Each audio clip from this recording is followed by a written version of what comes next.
So, another day, another E-Core. I'll say since the pandemic, and now I've probably installed I'm gonna say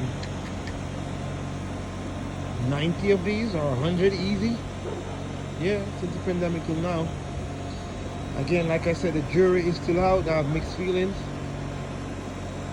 but we'll see. Again, like I said, I love to install them. They're compact and everything. I love the inverter system.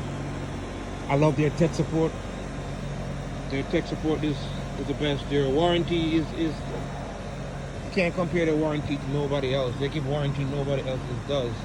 I give them that. E-Core, not a popular name, but I kind of get the feeling it's gonna